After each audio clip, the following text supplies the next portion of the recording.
السلام علیکم۔ 3 چیزیں کھا لینے سے آدمی کی ذہنی صلاحیت میں اضافہ ہوتا ہے۔ نمبر 1 دودھ کے ساتھ بادام۔ نمبر 2 رات کو سوتے وقت زیرہ کھانا۔ نمبر 3 چائے کے ساتھ سونف۔ دودھ کی ملائی کھانے سے بڑھاپا جلدی نہیں آتا۔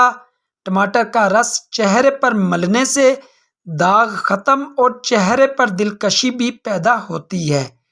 پان کے پتے چبانے سے دماغ کھل جاتا ہے۔ رات کو کالا انگور کھانے سے سکون کی نیند آتی ہے۔ نیہار منہ موسمی مالٹا کھانے سے تھکاوٹ اتر جاتی ہے۔ کچا فالسا کھانے سے چربی پگھلتی ہے۔ کھانے کو چبا چبا کر کھائیں، اس سے گیس نہیں ہوتی۔ نیہار منہ گنا کھانے سے دانت مضبوط ہوتے ہیں۔ روز کشمش کھانے سے کالی کھانسی نہیں ہوتی۔ گیلا کپڑا سر پر رکھنے سے دماغ کمزور ہوتا ہے۔ انڈا کھا کر چائے پینے سے حمل نہیں ٹھہرتا۔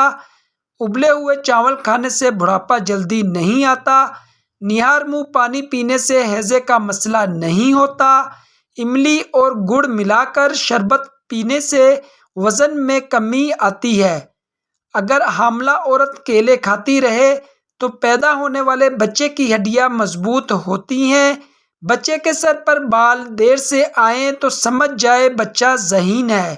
اخروٹ کا استعمال چہرے کی جلد کو ملائم رکھتا ہے۔ نیہار منہ تھوڑی سی میٹھی چیز چکھنے سے دماغ تیز ہوتا ہے۔ 1 چٹکی میتھی دانہ 1 گلاس نیم گرم پانی کے ساتھ پینے سے ماہواری کے درد سے نجات مل جاتی ہے۔ روٹی کو پانی میں بھگو کر کھانے سے بیماریاں دور رہتی ہیں۔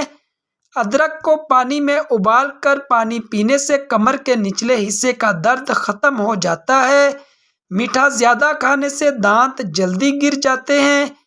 کیلے کو اگر چھلکے سمیت کھا لیا جائے تو کبھی بھی آپ کا بلڈ پریشر ہائی نہیں ہوگا، کیونکہ کیلے کے چھلکے میں بہت ہی مفید مواد ہوتے ہیں جو ہمارے بلڈ پریشر کو ہائی ہونے سے روکتے ہیں۔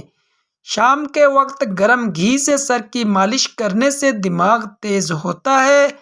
اگر صبح سویرے ہوسٹ کی ایک ٹافی کھا لی جائے تو زندگی میں کبھی بھی آپ کو سانس کی بیماری نہیں ہوگی۔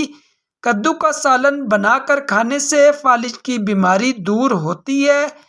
رات کو سوتے وقت بھول کر بھی اپنی چارپائی پر پیاز کا ٹکڑا یا پورا پیاز بالکل نہیں رکھنا چاہیے، کیونکہ اگر پیاز آپ کی چارپائی پر پڑا ہوگا تو آپ کو شدید بخار ہو سکتا ہے۔ مرغی کے انڈے دودھ میں کچا ڈال کر پینے سے رنگ گورا ہوتا ہے۔